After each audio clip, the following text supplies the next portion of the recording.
Hello friends, कैसे हैं आप सब। आई होप आप सब अच्छे होंगे। Friend, this side Monica. आज के वीडियो में फ्रेंड्स हम जो हमारी एचटेट के लिए सीडीपी है 30 नंबर की, उसको एक ही वीडियो में कंप्लीट करेंगे। फ्रेंड्स, ये मेरे कोचिंग के नोट्स हैं 3-4 साल पुराने हैं, बट आप मैनेज कर लेना। जितनी मैंने इनमें ढूंढने में और पीडीएफ वगैरह बनाने में मेहनत करी है, थोड़ा आप मैनेज कर लेना। मैं इसमें से जितने भी मेरी कोचिंग के टॉपिक्स हैं सारे सीडीपी के, सारे मैं एक ही पीडीएफ में लेके आई हूँ, एक ही वीडियो में अलग अलग सोर्सेज से ढूंढ के। तो आपको वीडियो के लास्ट तक बने रहना है और मेरे को कमेंट करके बताना है कैसी वीडियो है और आपको कितना यहाँ से हेल्प हुई है एग्जाम में। ओके, आज ठीक है, स्टार्ट कर दें। आइए फ्रेंड्स, पहला टॉपिक है हमारा child development. Child development friend जो है एक बड़ा ही इंपॉर्टेंट टॉपिक है और अपने आप में एक वास्ट टॉपिक है, जिसमें से हर एक टेट में क्वेश्चन बनते हैं। हर एक टेट में, चाहे सी टेट हो, चाहे रीट हो, चाहे यूपी टेट हो, एमपी टेट हो, मतलब चाइल्ड डेवलपमेंट के बिना क्वेश्चन बनता ही नहीं है। सीडीपी का जो बेस है वो चाइल्ड डेवलपमेंट है। तो हम यहाँ से स्टार्ट करते हैं। चाइल्ड डेवलपमेंट फ्रेंड, आज जो हम वीडियो में कंप्लीट करेंगे ना, वो हम मतलब टू द पॉइंट चीज़ें करेंगे। मेन चीज़ें जहाँ से क्वेश्चन बनने की उम्मीद है। हम एक एक चीज़ एक्सप्लेन नहीं कर सकते, कि इतना हमारे पास टाइम नहीं है। रिवीजन टाइम है ये, इसमें हम मैक्सिमम कवर करेंगे मिनिमम टाइम में। तो देखिए, चाइल्ड डेवलपमेंट में हमें दो टर्म पढ़नी है। पहली है हमारी ग्रोथ, दूसरी है डेवलपमेंट। ठीक है, ग्रोथ जो होती है वो फिजिकल होती है, जैसे कि हाइट में इंक्रीज़ हो गया, वेट में इंक्रीज़ हो गया। बट जो डेवलपमेंट होता है वो मेंटल होता है। ये क्वांटिटेटिव एंड क्वालिटेटिव दोनों होता है। जो ग्रोथ होती है सिर्फ क्वांटिटेटिव होती है। ठीक है, नेक्स्ट चलते हैं। इसको मेजर किया जा सकता है ग्रोथ को, इसको नहीं मेजर किया जा सकता है। उसके बाद एक क्वेश्चन है, क्या वृद्धि को विकास में शामिल किया जाता है। हाँ, मतलब फ्रेंड जो ग्रोथ है ना, वो डेवलपमेंट के अंदर ही आती है। डेवलपमेंट जो है वो बड़ा डोमेन है और ग्रोथ जो है उसके अंदर आती है। सारे जितने भी ग्रोथ के एस्पेक्ट होंगे सब डेवलपमेंट के अंदर आएंगे। पर डेवलपमेंट जो है वो क्वांटिटेटिव है और क्वालिटेटिव है, यानी कि उसमें हम दोनों तरह की चीज़ें देखेंगे। डेवलपमेंट जो बड़ा एस्पेक्ट है। नेक्स्ट देखते हैं। चाइल्ड डेवलपमेंट की 3 अवस्थाएं हैं। जर्नल, बाकी थ्योरीज में तो सबने अलग अलग बताएंगे। जर्नल है, पहली है इन्फेंसी, दूसरी है चाइल्डहुड, तीसरी एडोलेसेंस। चाइल्डहुड में फ्रेंड्स हम 0 से 2 या 0 से 4, मतलब 0 से 4। 0 का मतलब है जब 1 साल से कम का बच्चा है, यानी कि 1 महीने से स्टार्ट। जीरो जीरो का मतलब जब से बच्चा का बर्थ हुआ है तब से लेके 3-4 साल तक की जो एज है उसको हम इन्फेंसी बोलेंगे। उसके बाद 4 से 12 की एज को हम चाइल्डहुड बोलेंगे। उसके बाद 12 से 18 को बोलेंगे एडोलेसेंस। फ्रेंड्स, इसमें भी 2 टर्म आती हैं, early childhood, letter childhood. But अभी हम जनरल बात कर रहे हैं। नेक्स्ट देखते हैं आगे। ये देखो, प्री चाइल्डहुड, पोस्ट चाइल्डहुड। अब हम करेक्टरिस्टिक देखेंगे। देखो, इन्फेंसी करेक्टरिस्टिक क्या है कि 0 से 4 साल की एज बताइए जनरल। यह जीवन की पहली एज, मतलब एज है। इस जीवन की नींव बोलते हैं, इसे सीखने का आदर्श काल बोलते हैं। ये इंपॉर्टेंट है। यहाँ से वैलेंटाइन ने बोला है इन्फेंसी को सीखने का आदर्श काल, यानी कि जो इन्फेंसी है जिसमें बच्चा 3-4 साल तक के बच्चा जो है ना वो मैक्सिमम लर्निंग करता है उसी टाइम में। जॉन लॉक ने इसे कोरिलेट बोला है। दो चीज़ इंपॉर्टेंट है यहाँ से। नेक्स्ट देखते हैं हम। इसमें शारीरिक विकास सबसे ज़्यादा होता है। नेक्स्ट है चाइल्डहुड। चाइल्डहुड की जो एज टाइम है वो है 4 से 12। इसको बोलते हैं निर्माणकारी अवस्था। मतलब इसमें नई नई चीज़ों का निर्माण होता है, चाहे वो शारीरिक एस्पेक्ट देख लो आप, चाहे मेंटल एस्पेक्ट देख लो, चाहे आप सोशल एस्पेक्ट देख लो, किसी भी एस्पेक्ट में देख लो, ये निर्माणकारी अवस्था है। जिज्ञासा वाली अवस्था है, प्रश्न पूछने की अवस्था है। चाइल्ड परिपक्वता मतलब फाल्स मेच्योरिटी। फाल्स मेच्योरिटी बोलती है रॉस ने। यहाँ से ये इंपॉर्टेंट है कि छदम परिपक्वता या फिर फॉल्स मेच्योरिटी चाइल्डहुड को किसने बोला है, रॉस ने बोला है। इसके बाद ये झूठी मित्रता की, मतलब इस बच्चे में इतनी मेच्योरिटी नहीं होती है। उसके बाद है खिलौनों की अवस्था बोलते हैं इसे, मतलब बच्चे इसमें खिलौनों से खेलते हैं। पूर्व बाल्य अवस्था को बोलते हैं अर्ली चाइल्डहुड को, यानी कि जब बच्चा स्कूल जा रहा है उससे पहले की जो एज है उसको हम बोलते हैं खिलौनों की अवस्था। जब वो स्कूल जाने लगेगा उसको वो हम बोलेंगे गैंग एज, या फिर टोली की मित्रता, या फिर खोखली मित्रता, इसको बोलेंगे लेटर चाइल्डहुड को। ठीक है, नेक्स्ट है हमारा गोल्डन एज। किशोर अवस्था को बोला गया गोल्डन एज, यानी कि जो हमारी एडोलेसेंस है वो है गोल्डन एज। उसके बाद इसको संघर्ष एवं तूफान की अवस्था बोला स्टेल ने, हॉल ने। ठीक है, दिवास्पन यानी डे ड्रीमिंग की आवश्यकता है। इसमें इमोशन बहुत भर भर के होती हैं, इसलिए संवेगात्मक क्रांति बोलते हैं।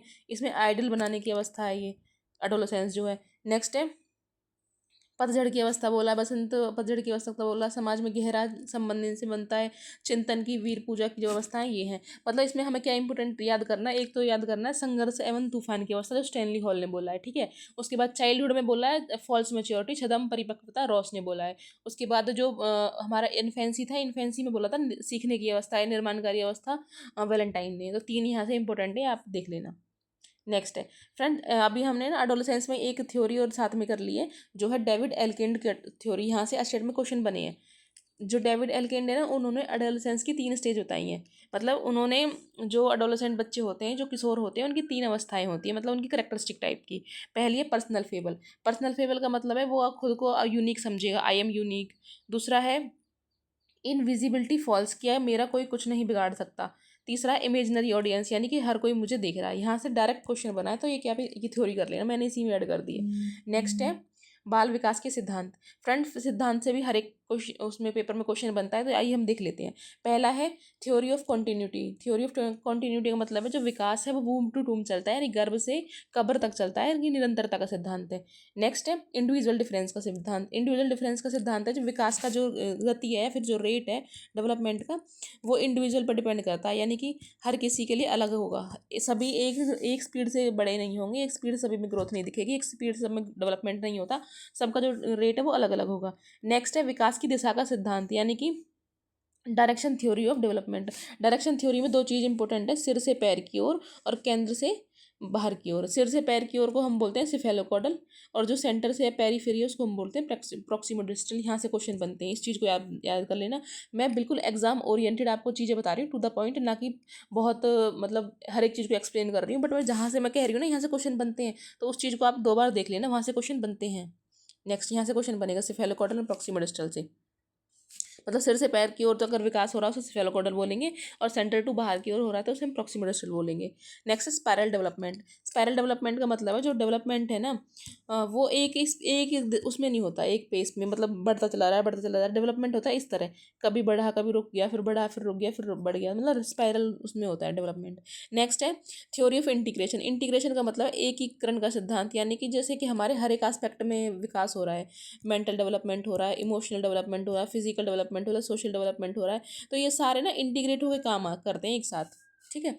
नेक्स्ट है थ्योरी ऑफ यूनिफॉर्म पैटर्न, यानी कि जो पैटर्न है ना वो सभी में सेम है, चाहे वो बच्चा अमेरिका का हो चाहे वो इंडिया का हो, सभी में विकास का जो पैटर्न है वो सेम है, बट गति अलग अलग है। हर किसी में विकास की जो दर है वो अलग अलग रेट से डेवलपमेंट हो रहा है, बट पैटर्न सबका एक तरह है। मतलब हर किस मतलब चाहे अमेरिका का बच्चा हो चाहे इंडिया का बच्चा हो, पहले बच्चा सिर को ही संभालना सीखेगा, उसके बाद हाथ पैर में कोऑर्डिनेशन आएगा, तो ये जो पैटर्न है ना ये सबके लिए सेम है। नेक्स्ट है development of inter relation. Inter relation का मतलब है कि जितने भी हमारे डेवलपमेंट हुए हैं या फिर जो भी हमने अलग अलग एस्पेक्ट में ग्रोथ और डेवलपमेंट को सीखा है वो एक साथ होके काम करेंगे, यानी कि उसमें आपस में रिलेशन है, संबंध है उसमें आपस में। नेक्स्ट है general to specific. General to specific का मतलब है जो डेवलपमेंट होगा वो जर्नल टू स्पेसिफिक होगा, पहले सभी में जनरल डेवलपमेंट होगा फिर स्पेसिफिक डेवलपमेंट होगा।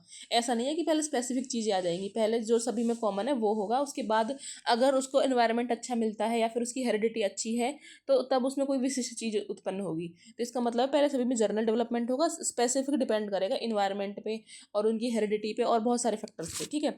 नेक्स्ट है वंशानुक्रम एंड वातावरण का संयुक्त देन। मतलब जो डेवलपमेंट है वो हेरिडिटी एंड इन्वायरमेंट दोनों से मिलके बनता है। मतलब हेरिडिटी का मतलब है जो हमें जीन के थ्रू अपने पेरेंट्स से मिला है, इन्वायरमेंट का मतलब है जिस इन्वायरमेंट में हम रहते हैं। इन दोनों को अगर मिला दें तो डेवलपमेंट होता है। अगर ये दोनों ही अच्छे अच्छे उसमें है, मतलब हेरिडिटी भी अच्छी मिली है और इन्वायरमेंट भी अच्छा है, तो बच्चे का डेवलपमेंट एक्सीलेंट होगा। ठीक है। नेक्स्ट चलते हैं हम कैन बी प्रिडिक्टेबल। मतलब इसको हम प्रिडिक्ट कर सकते हैं, ऐसा नहीं है कि हम डेवलपमेंट को प्रिडिक्ट नहीं कर सकते। फ्रेंड्स यहाँ से क्वेश्चन बना है स्टेटमेंट में कि डेवलपमेंट इज प्रिडिक्टेबल और not development is predictable. Okay. Next है वृद्धि के सिद्धांत, यानी कि अब अभी हमने पढ़े हैं डेवलपमेंट के सिद्धांत, अभी हम पढ़ेंगे ग्रोथ के सिद्धांत। ग्रोथ के सिद्धांत क्या है? पहला है समानता का सिद्धांत। माता पिता के समान गुणों से उत्पन्न, मतलब जैसे ही माता पिता में ट्रेट्स दिख रहे हैं अगर वही बच्चे में दिख रहे हैं तो मतलब वो समानता का सिद्धांत वहाँ लागू हुआ है। दूसरा है विभिन्नता का सिद्धांत। विभिन्नता का सिद्धांत हुआ है कि माता पिता के अपोजिट बच्चे, यानी कि माता पिता, मान के चलो कि माता पिता का जो कलर है वो फेयर है और बच्चे एकदम डार्क हो गया, तो ये क्या हुआ? अपोजिट बच्चा हुआ, इसका ये है विभिन्नता का सिद्धांत। अगर माता पिता फेयर है बच्चा फेयर हुआ तो ये है समानता का सिद्धांत। ठीक है। नेक्स्ट है हमारा प्रत्यागमन का सिद्धांत, प्रत्यागमन का सिद्धांत है कि जो क्वालिटी है ना, गुण है, वही विपरीत है। मान के चलो कि माता पिता बहुत इंटेलिजेंट है, बहुत ब्रिलियंट है, और बच्चा उनका एकदम डम हो गया, मतलब उसका मेंटल डेवलपमेंट इतना नहीं हुआ, या फिर उसका कुछ भी रीज़न रहा हो पीछे, पर उसका जो बौद्धिक विकास है, इंटेलेक्चुअल जो उसका है, वो कम है माता पिता की तुलना में। तो ये क्या हो जाएगा, प्रत्यागमन का सिद्धांत। नेक्स्ट है वंशानुक्रम का सिद्धांत। वंशानुक्रम का सिद्धांत कहता है कि जो हमारी ट्रेड्स होते हैं ना, जेनेटिक मटेरियल होता है, वो पीढ़ी टू पीढ़ी ट्रांसफर होता है। नेक्स्ट, इसको हमने इंग्लिश में भी देखा, देखो यहाँ दूसरे पेज पे देखा, एक सेकेंड, ये रही लॉ ऑफ हेरिडिटी जो है ना, ग्रोथ के सिद्धांत, वो ये है। लॉ ऑफ रिजेम्बलेंस, रिजेम्बलेंस का मतलब है समानता का सिद्धांत, यानी कि जैसे मैंने बताया कि माता पिता फेयर है तो बच्चा भी फेयर हुआ, रिजेंबल करता है उनसे। लॉ ऑफ वेरिएशन, यानी कि उनमें विभिन्नताएं हैं, अगर माता पिता फेयर है, बच्चा फेयर नहीं है, तो उसमें विभिन्नताएं हैं। लॉ ऑफ रिग्रेशन, रिग्रेशन का मतलब है कि उनमें क्वालिटी जो है वो बिल्कुल अपोजिट है, माता पिता बहुत ब्रिलियंट है, बच्चा इतना ब्रिलियंट नहीं है। उसके बाद ट्रांसमिशन ऑफ एक्वायर्ड ट्रेट्स, यानी कि जो हमारे वो होते हैं जेनेटिक मटेरियल होता है, जो हमारे ट्रेड्स होते हैं, वो पीढ़ी टू पीढ़ी ट्रांसफर होते हैं, one generation to next generation, ठीक है। नेक्स्ट है law of Mendel's. Law of Mendel's ने भी ग्रोथ से रिलेटेड ही लॉ दिए हैं कि लॉ ऑफ डोमिनेंस, जो डोमिनेट करेंगे। Law of segregation, law of independent assortment. जो फ्रेंड लॉ ऑफ डोमिनेंस है ना, वो उस तरह का ही है, लॉ ऑफ समानता की तरह का, यानी कि जो क्या बोलते हैं उसे, जो भी कुछ ऐसे गुण हैं जो डोमिनेट कर रहे हैं माता पिता के अंदर और बच्चे के अंदर भी डोमिनेट कर रहे हैं, तो उसको हम बोल देंगे लॉ ऑफ डोमिनेट, जो हमें एक्सटर्नल दिखाई दे रहे हैं। Law of segregation, law of segregation का मतलब है कि कुछ ऐसे गुण जो माता पिता के तो दिखाई नहीं दिए, बट बच्चे के में वो दिख रहे हैं, बच्चे में वो गुण दिख रहे हैं, तो वो हुआ सेग्रीगेशन, यानी कि वो अलग थलग। ये जो हम समझ सकते हैं, इसको हम समझ सकते हैं वेरिएशन, लॉ ऑफ वेरिएशन के थ्रू, ठीक है। लॉ ऑफ इंडिपेंडेंस अजॉर्शन, जो इसका थर्ड लॉ है। नेक्स्ट है, यहाँ तक हो गया। फिर है चाइल्डहुड। चाइल्डहुड के बारे में फॉल्स मेच्योरिटी रॉस ने बोली है, ये मैंने आपको पहले ही बता दी कि ये आपको याद करनी है। फॉल्स मेच्योरिटी रॉस ने बोली है। उसके बाद है एडोलेसेंस। एडोलेसेंस के लिए जो संघर्ष और तूफान की अवस्था स्टेनले हॉल ने बोली है, ठीक है, वैज्ञानिक अध्ययन किया है स्टेनले हॉल ने एडोलेसेंस के लिए। उसके बाद नेक्स्ट हम देखते हैं, यहाँ से हम देख सकते हैं कि अपराध प्रवृत्ति किसने बोली है, वैलेंटाइन ने बोली है। उसके बाद घनिष्ठ मित्रता वैलेंटाइन ने बोली है। कठिन काल किसने बोला है, किलपैट्रिक ने बोला है। नेक्स्ट हमारा टॉपिक है, यहाँ से हम, अच्छा एक और चीज़, जो एडोलेसेंस है ना, उसमें दो तीन चीज़ें और आती हैं। एक है ईटिंग डिसऑर्डर। ईटिंग डिसऑर्डर में दो तरह का होता है। एक होता है एनोरेक्सिया नर्वोसा। एनोरेक्सिया नर्वोसा का मतलब कम खाना। जो एडोलेसेंस होते हैं, किशोर होते हैं, उनमें दो तरह के ईटिंग डिसऑर्डर जो है डेवलप हो जाते हैं। एक होता है एनोरेक्सिया नर्वोसा, दूसरा है बिलोमा नर्वोसा। एनोरेक्सिया का मतलब कम खाना। जो किशोर होते हैं, किशोरी होते हैं, वो अपनी फिजिक को लेके इतने ऑब्सेस हो जाते हैं कि उन्हें लगता है कि हमारा वेट बढ़ जाएगा, हमें कम खाना है, हमें स्लिम होना है, हमें ऐसी फिजिक बनानी है अपनी। तो ये जो है कम खाने को बोलते हैं, एनोरेक्सिया नर्वोसा। यहाँ से क्वेश्चन बना है। नेक्स्ट है बुलीमा नर्वोसा। बुलीमा का मतलब ज़्यादा खाना। बहुत सारे बच्चे ऐसे होते हैं कि जो मतलब उन्हें बहुत ज़्यादा भूख लगती है, फिर वो खाने के प्रति इतने ऑब्सेस होते हैं, उन्हें खाने से ही मतलब होता है, खाना ही खाना है, बार बार खाना खाना है, तो वह बुलीमा नर्वोसा, ज़्यादा खाना। एक होता है बिंज डिसऑर्डर। बिंज डिसऑर्डर का मतलब बिंज ईटिंग। बिंज ईटिंग का मतलब है जो खाने के बहुत ज़्यादा शौकीन होते हैं। इनमें तो ये डिफरेंस है कि ये खाने के बाद दुखी हो जाते हैं। इनका ये है, जो बिंजिंग ईटिंग करते हैं वो खाने के बाद खुश होते हैं, उन्हें खाना अच्छा लगता है, और ये क्या है, स्ट्रेस में खाते हैं ज़्यादा। नेक्स्ट है, ये आप देख लेना कि जो दांत कितने होते हैं बाल्यावस्था में, शिशुअवस्था में, मांसपेशी कितनी होती है, भार कितना होता है, ये तो इतना इंपॉर्टेंट नहीं है। नेक्स्ट क्वेश्चन है हमारा जीन पियाजे। जीन पियाजे के बिना किसी भी टेट का कोई भी क्वेश्चन नहीं बनता है। जीन पियाजे जो बहुत इंपॉर्टेंट है, इसने क्या दिया, कॉग्निटिव डेवलपमेंट का सिद्धांत दिया है। इसने फ्रेंड 4 स्टेज दिए हैं हमारी कॉग्निटिव डेवलपमेंट की। इसने अपने बच्चों पे जो है एक्सपेरिमेंट किया था। जो इसकी मोरल जजमेंट ऑफ चाइल्ड है ना, ये इंपॉर्टेंट बुक है, ये आप देख लेना एक बार, मोरल जजमेंट ऑफ चाइल्ड, ठीक है। नेक्स्ट हम चलते हैं, इसको फादर ऑफ चाइल्ड साइकोलॉजी बोला। इसने 4 स्टेज दिए हैं, 4 स्टेज जो हमें, ये हमारे लिए इंपॉर्टेंट है। इसको हमने ट्रिक से याद किया है, SPCF। SP का मतलब सेंसरी मोटर, P का मतलब प्री ऑपरेशनल, C का मतलब कॉन्क्रीट ऑपरेशनल, F का मतलब फॉर्मल ऑपरेशनल। ये जो है प्याजे की 4 स्टेज, जहाँ से क्वेश्चन बनता है। पहले जो सेंसरी मोटर है उसको उसने बोला है 0 से 2 ईयर्स की स्टेज। उसके बाद जो प्री ऑपरेशनल है उसको बोला 2 से 7 ईयर की एज, और जो कॉन्क्रीट ऑपरेशनल है उसको बोला 7 से 11 की, और जो फॉर्मल ऑपरेशनल है वो 11 से अबव की, ठीक है। तो इसकी हम करेक्टरिस्टिक देख लेते हैं एक बार। जैसे कि पहली है हमारी सेंसरी मोटर।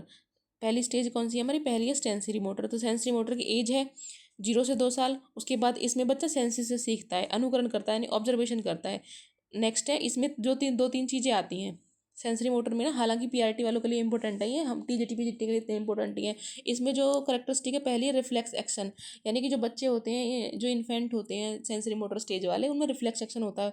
उनमें प्राइमरी सर्कुलर एक्टिविटीज़ होती है, सेकेंडरी सर्कुलर एक्टिविटीज़ होती हैं, एंड टर्शरी सर्कुलर एक्टिविटीज़ होती हैं। यहाँ से क्वेश्चन पूछा गया है कि जो सेंसरी मोटर स्टेज है उसकी करेक्टरिस्टिक क्या है। पहली है रिफ्लेक्स एक्शन होता है, उसके बाद उसमें primary, secondary and tertiary circular activities होती हैं। नेक्स्ट है दूसरी स्टेज है प्री ऑपरेशनल। प्री ऑपरेशनल का जो टाइम है 2 से 7 साल का है। इसमें हम इमेज फॉर्मेशन होता है, एनिमिज्म में यानी जीववाद होता है, सिंबलिक थॉट होता है, ये इसकी करेक्टरिस्टिक है। बच्चा जो है अहम केंद्रित होता है। नेक्स्ट है तीसरी स्टेज, इसमें बच्चे में इरिवर्सिबिलिटी होती है, यानी कि रिवर्सिबिलिटी नहीं आती है, इसमें इरिवर्सिबिलिटी होती है। नेक्स्ट है तीसरी स्टेज है हमारी कॉन्क्रीट ऑपरेशनल। कॉन्क्रीट ऑपरेशनल का जो एज टाइम है वो है 7 से 11। इसमें बच्चे में तार्किक चिंतन आ जाता है, तार्किक चिंतन के बाद रिवर्सिबिलिटी आ जाती है, CCS, यानी कंजर्वेशन, क्लासिफिकेशन, सीरिएशन। इन्हें 3 बहुत इंपॉर्टेंट करेक्टरिस्टिक है कॉन्क्रीट ऑपरेशनल स्टेज की, ये तीनों बच्चे में आ जाती हैं। उसके बाद नेक्स्ट है फॉर्मल ऑपरेशन। फॉर्मल ऑपरेशन का जो एज टाइम है वो 11 से 15 है। इसमें तार्किक चिंतन है, लॉजिकल थिंकिंग आ जाती है, एब्स्ट्रैक्ट थिंकिंग आ जाती है, बच्चा हाइपोथेसिस कर सकता है, मेंटल उसमें एबिलिटी डेवलप हो जाती है लास्ट स्टेज में। ठीक है। उसके बाद जो इसमें एक इम्पोर्टेंट टर्म होती है स्कीमा। स्कीमा का मतलब होता है जो हमारे माइंड के अंदर ऑर्गेनाइज पैटर्न होते हैं उसको हम स्कीमा बोलते हैं। उसके बाद एक इसमें टर्म बोलिए एसिमिलेशन एंड अकोमोडेशन, प्याजे के थ्योरी में। एसिमिलेशन का मतलब जो चीज़ें हमें पता है उसी में और ऐड कर लेना। अकोमोडेशन का मतलब है जो चीज़ें हमें पता है और उससे अब ऊपर वाला स्टेप जो है, जो हमें दूसरी चीज़ें कोई उसमें ऐड करनी है, यानी कि इसमें हमें ना संशोधन करना पड़ता है विचारों में। इसमें संशोधन नहीं करना पड़ता, इसमें सिर्फ ऐड करना पड़ता है, तो इसमें ये डिफरेंस है।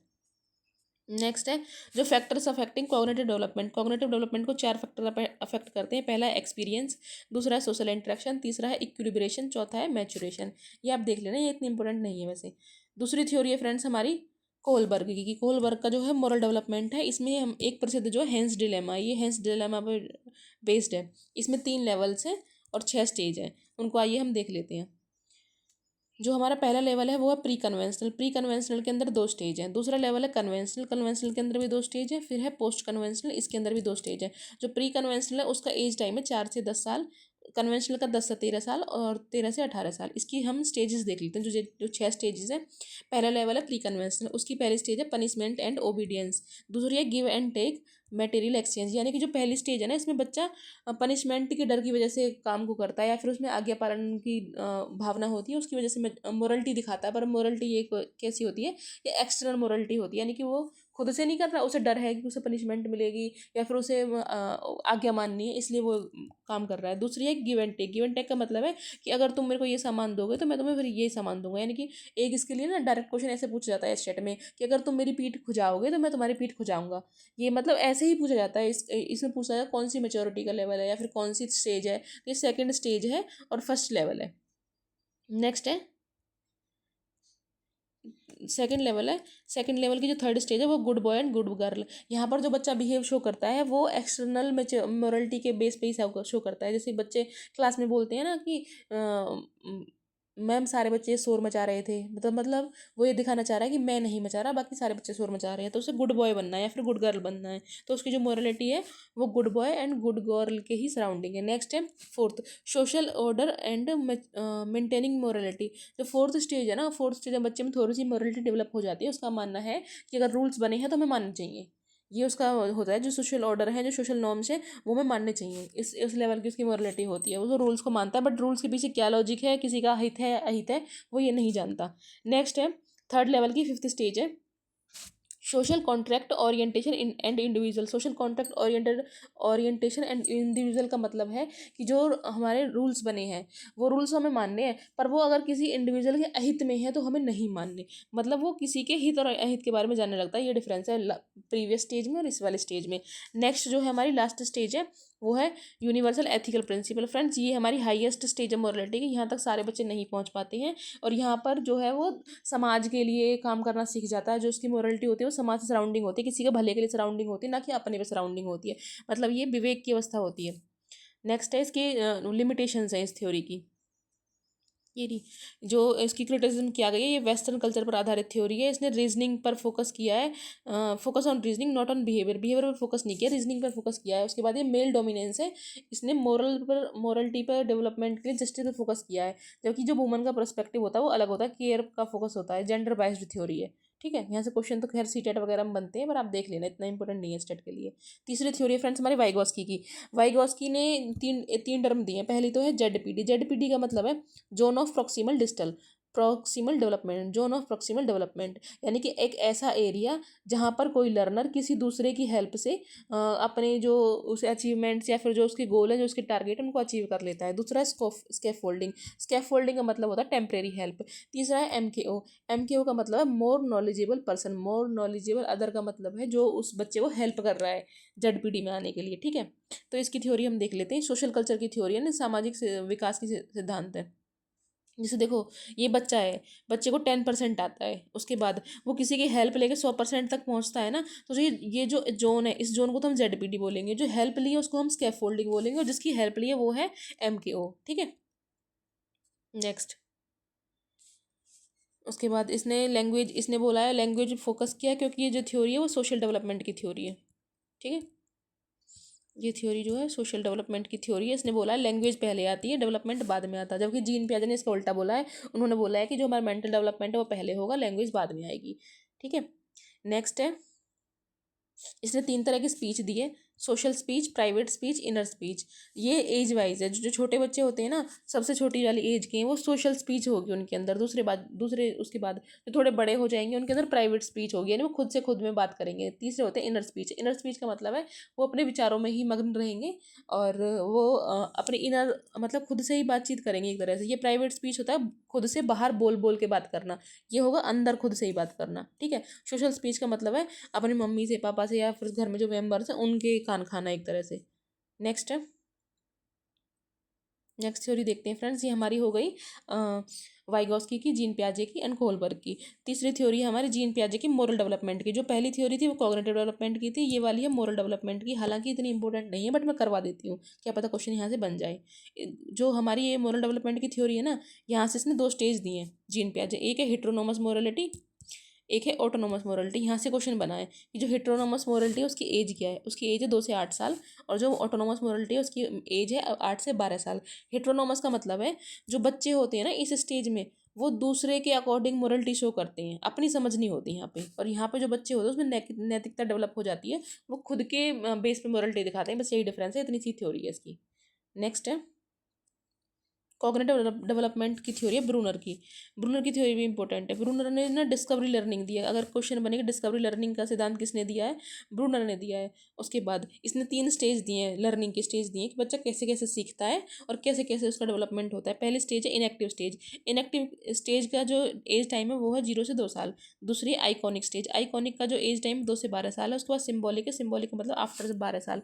इनएक्टिव स्टेज की करेक्टरिस्टिक क्या है, ये बच्चों की सबसे जो प्राइमरी स्टेज है वो है, देखो एज ही देख लो आप, 0 से 2 साल तक का बच्चा। इसमें जो बच्चा होगा ना वो एक्टिविटी के थ्रू सीखेगा, जैसे इनएक्टिव यानी कि एक्टिविटी के साथ सीखेगा। दूसरा आइकॉनिक। आइकॉनिक का मतलब है पिक्चर, जैसे हम बोलते हैं आइकॉनिक पिक्चर, इसमें बच्चा है पिक्चर की हेल्प से सीखेगा, इसमें एक्टिविटी की हेल्प से सीखेगा। जो सिम्बॉलिक स्टेज है इसमें सिम्बल से सीख जाएगा, यानी कि यहाँ इस स्टेज तक बच्चा काफ़ी बड़ा हो गया है और उसकी जो मेच्योरिटी है, जो उसकी लर्निंग है वो भी इंक्रीज हो गई है। ठीक है, जैसे लिखा है ना बेस्ड ऑन इनएक्टिव जो है बेस्ड ऑन एक्टिविटी।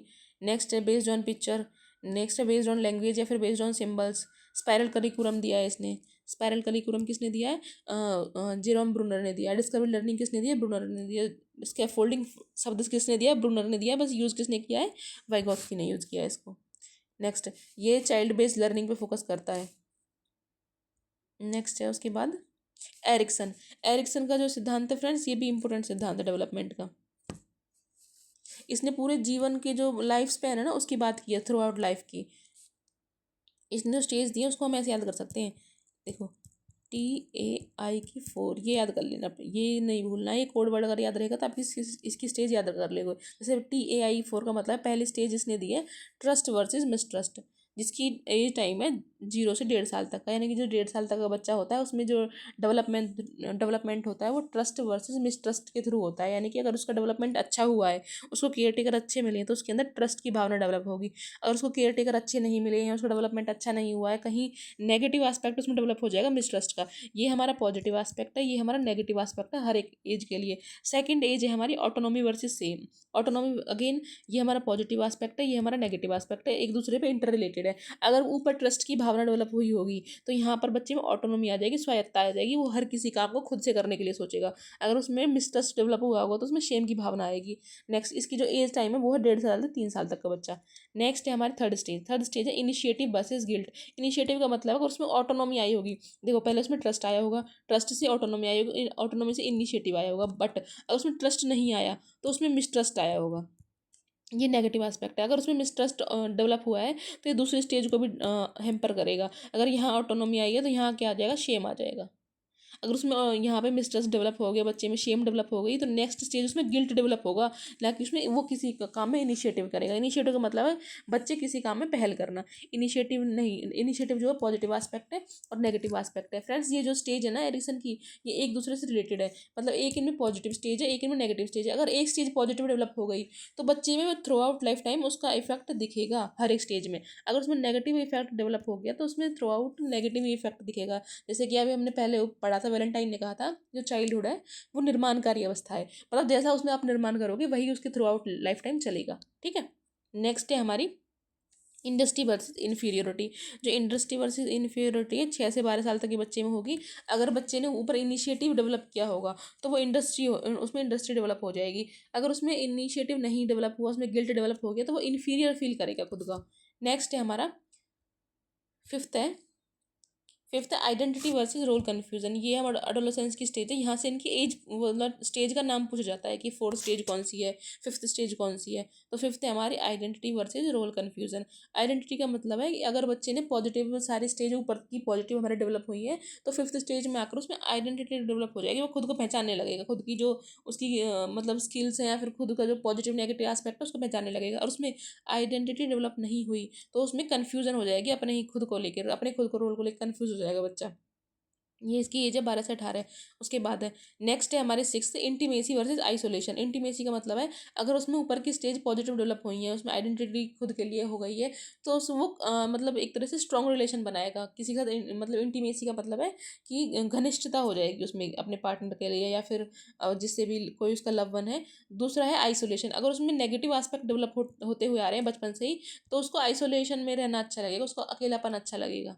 नेक्स्ट है हमारा, इसकी जो एज टाइम 18 से 35 है। नेक्स्ट जो नाइन्थ स्टेज है वो है जनरेटिविटी वर्सेस स्टैग्नेशन। जनरेटिविटी का मतलब है जैसे कि अभी हमने कहा कि बच्चा अगर आइडेंटिटी उसकी अच्छी डेवलप हो जाएगी तो वो इंटीमेसी में आएगा, इंटीमेसी में आएगा तो वो अपनी फैमिली बनाएगा, फैमिली से क्या हो जाएगा, वो जनरेटिविटी करेगा, अपनी फैमिली बनाने की बात करेगा। अगर उसमें आइसोलेशन होगा तो स्टैग्नेशन हो जाएगा, मतलब ठहराव हो जाएगा उसके। लास्ट है हमारी ईगो इंटीग्रिटी एंड लास्ट है संगठन बनाम। यानी कि अगर उसने अपनी फैमिली बना ली तो वो अपनी फैमिली में पीछे जाकर रिफ्लेक्ट करेगा भाई उसने अपनी लाइफ में क्या अच्छा किया, क्या बेकार किया, वो अपनी लाइफ को झांकेगा पीछे जाके। अगर उसमें ठहराव रहेगा तो उसको अपने जीवन के प्रति हताशा रहेगी, वो सेटिस्फाई नहीं रहेगा। ठीक है। तो ये एरिक्सन की स्टेज।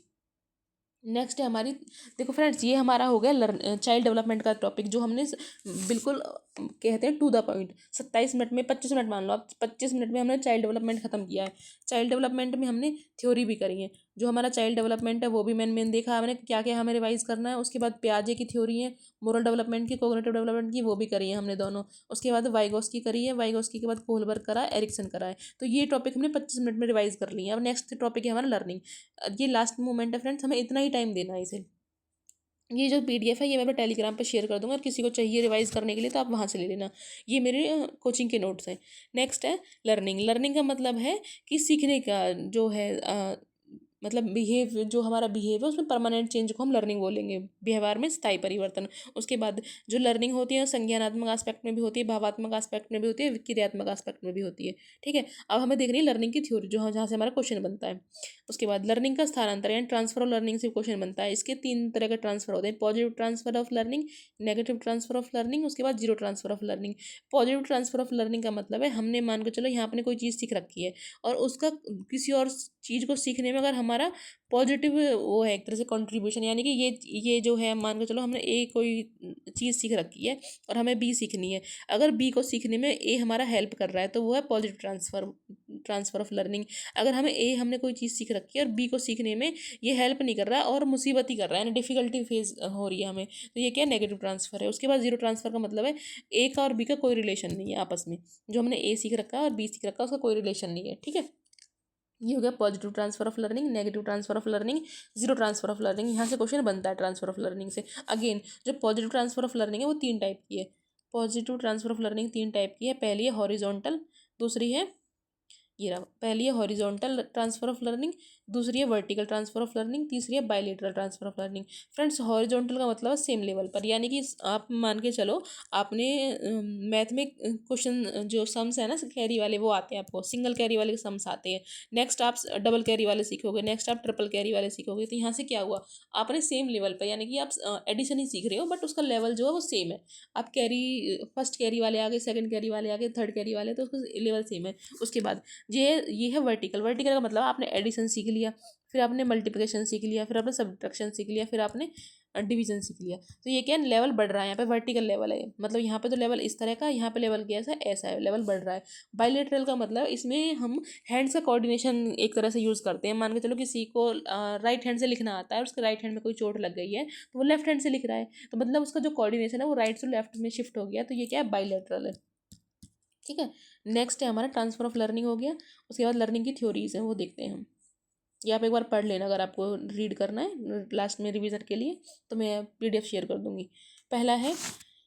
पहली थ्योरी है हमारे ट्रायल एंड एरर की थ्योरी। ये थ्योरी दी है थॉर्नडाइक ने। इसने बोला है कि अगर हमें कोई चीज़ सीखनी है तो हमें बार बार ट्राई करना है, गलती करनी है, गलती करके फिर सीखना है, फिर ट्राई करना है, फिर सीखना है, ये रिपीटेशन है इसमें।